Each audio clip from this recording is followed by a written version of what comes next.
तिशीनंतर मातृत्व या आमच्या विशेष कार्यक्रमात तुमचं स्वागत। विषय आत्ताच्या पिढीला फारसा नक्कीच जिव्हाळ्याचा आहे आणि खास करून शहरी भागात जर तुम्ही राहत असाल आणि मुलं होऊ देण्याच्या निर्णयाला जर थोडा उशीर करणार असाल काही कारणामुळे तर या बातमीकडे जरूर लक्ष द्या। कारण तिशीनंतर पुरुष आणि स्त्रियांमधला फर्टिलिटी रेट म्हणजेच प्रजनन क्षमता कमी होत असल्याचं समोर आलंय। त्यामुळेच तिशीनंतर गर्भधारणा होण्यात अडचणी येत आहेत आणि या विषयावर तज्ञांकडून मार्गदर्शन आपण आज या खास शोच्या निमित्ताने घेणार आहोत। त्याआधी बघूया हा स्पेशल रिपोर्ट। फॅमिली प्लॅनिंग करायला फार उशीर लावत असाल तर हा रिपोर्ट लक्षपूर्वक पहा, कारण तिशीनंतर स्त्रिया आणि पुरुषांची प्रजनन क्षमता पूर्वीपेक्षा कमी होत असल्याचं पुढे आलंय।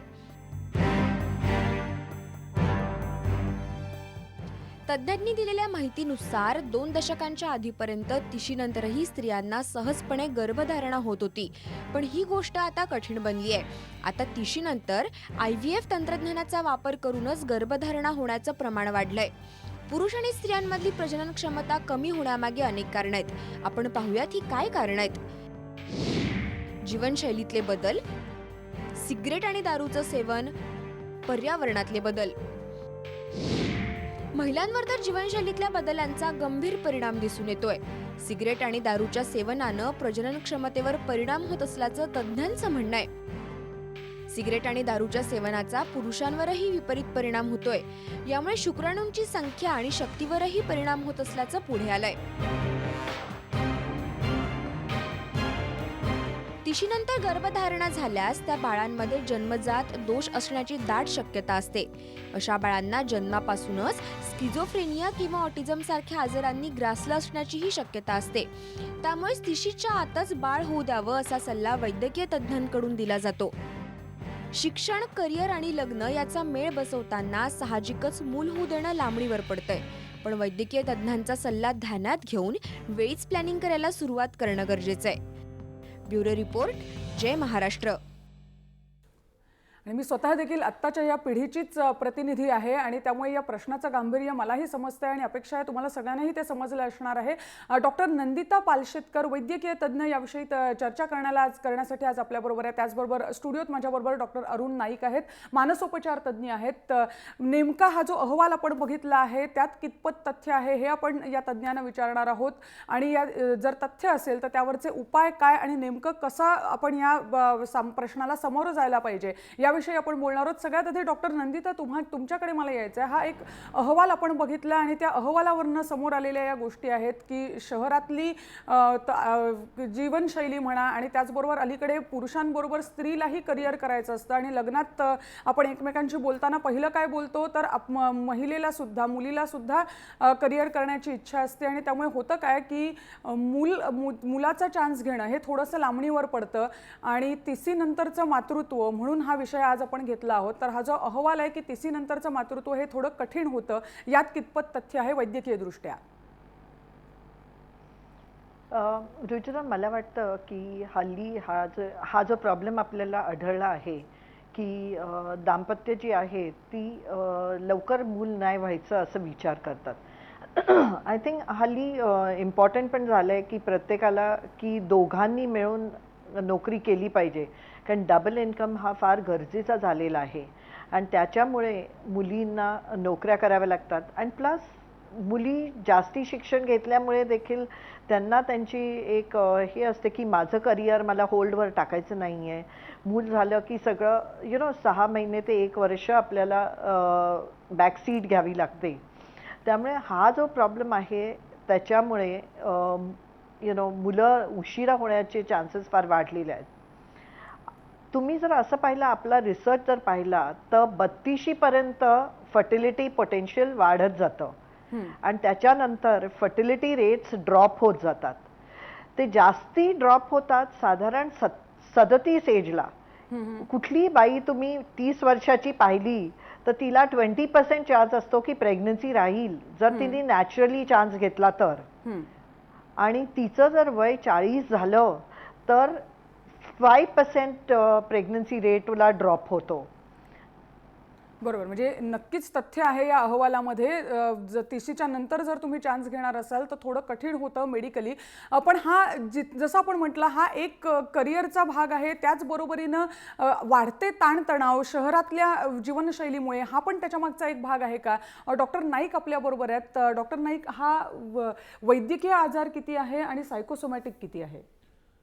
आता खरं म्हणजे मूल होणं ही एक बायोलॉजिकल प्रक्रिया आहे, शारीरिक प्रक्रिया आहे. बरोबर. पण तरीसुद्धा म्हणजे स्त्री पुरुषांनी जवळ येणं ही मानसिक प्रक्रिया आहे. आणि त्यामुळे यामध्ये फक्त शारीरिकच कारणं आहेत असं नाही आहे त्याच्यामधलं. आत्ता आपल्या लक्षात येतं आहे की शिक्षणामुळे लग्न होण्याचं वयच पुढे जात आहे.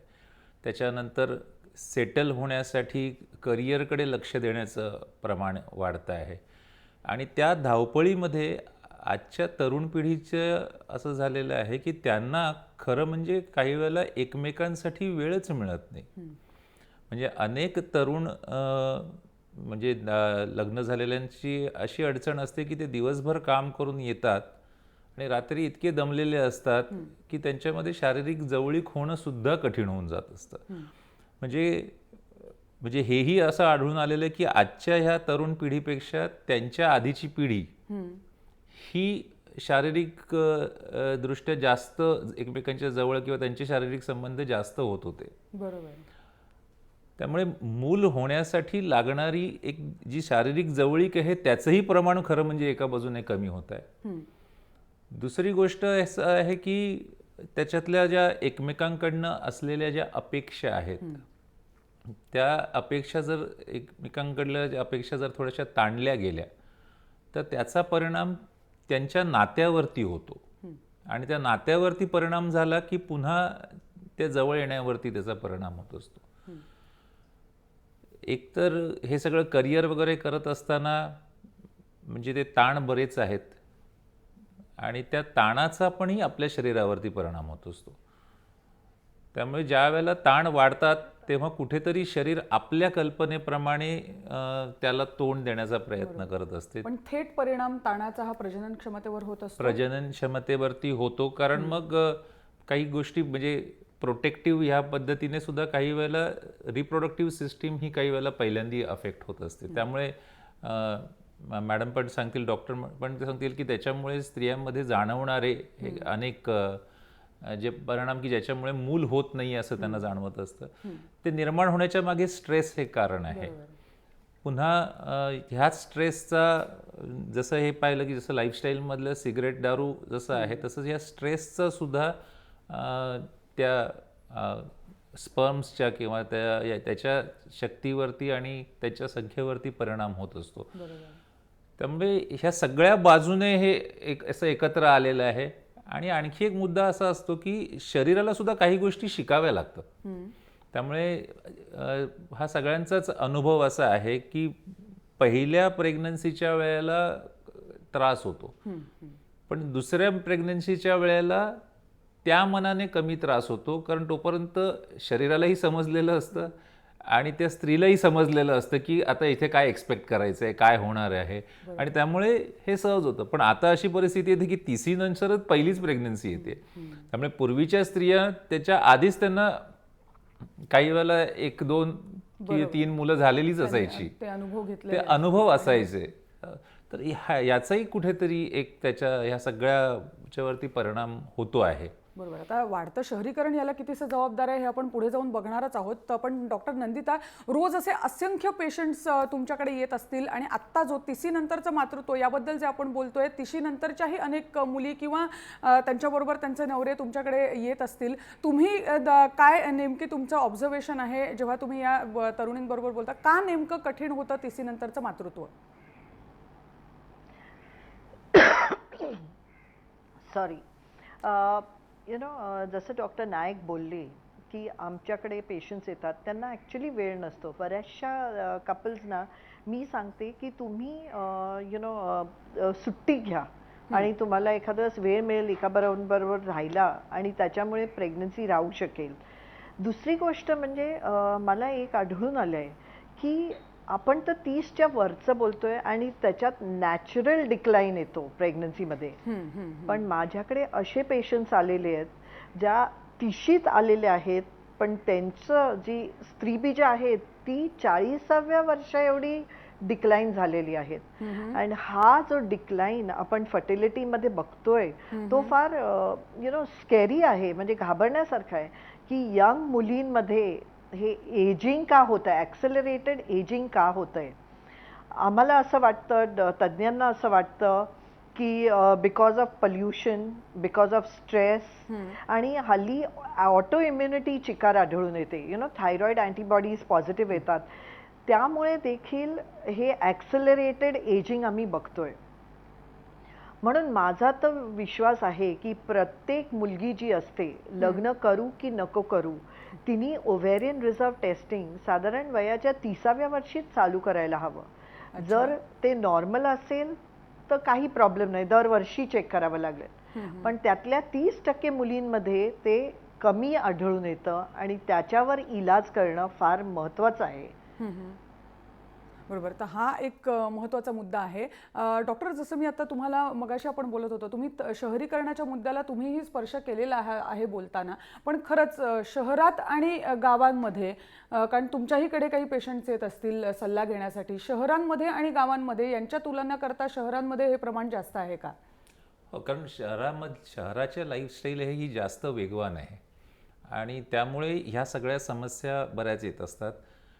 शहरातली स्त्री ही सुद्धा नोकरी करणारी असते, त्यामुळे तिच्यावरती, म्हणजे आता ह्या स्त्रियांवरती सुपर वुमन बनण्याचं एक दडपण आहे.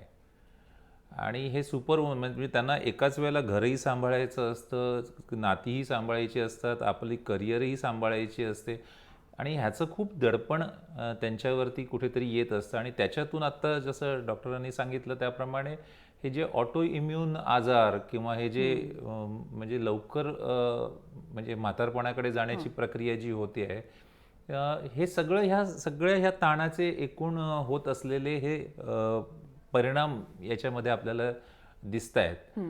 आणि म्हणून खरं म्हणजे ह्या बाबतीत थोडंसं जसं ते म्हणाले तसं खूप आधीपासून जर थोडा विचार केला, मग त्यातला आधीपासूनच्या विचारामध्ये याच्यातलं आणखी एक कारण असं आहे की त्यांचं जे शारीरिक आरोग्य असतं, या धावपळीच्या ह्याच्यामध्ये त्यांना स्वतःच्या आरोग्याकडे पण लक्ष द्यायला वेळ मिळत नाही. त्यामुळे काही वेळेला ते शरीराची जी जडणघडण सुद्धा तेवढी मजबूत झालेली नसते. त्यामुळे शरीराचं आरोग्य हे अतिशय महत्त्वाचं आहे. ताणतणावाला तोंड देण्याच्या काही प्रक्रिया समजून घेण्याची फार गरज आहे. आणि मी म्हटलं की हे सुपर वुमनचं जर दडपण यायचं नसेल तर खरं म्हणजे कुटुंबियाकडनं सपोर्ट मिळाला पाहिजे आणि दोघांमधला संवाद, त्या दोघांमधला संवाद जर असेल तर म्हणजे काही जबाबदाऱ्या ह्या इतरांनी पण उचलल्या तर तिच्यावरचं जे सुपर वुमनचं दडपण आहे ते कमी होईल आणि मग ह्याच्यामध्ये थोडीशी सुलभता यायला मदत होईल. पण हे प्रामुख्याने शहरामध्ये घडताना आपल्याला जास्त दिसत आहे. खरं.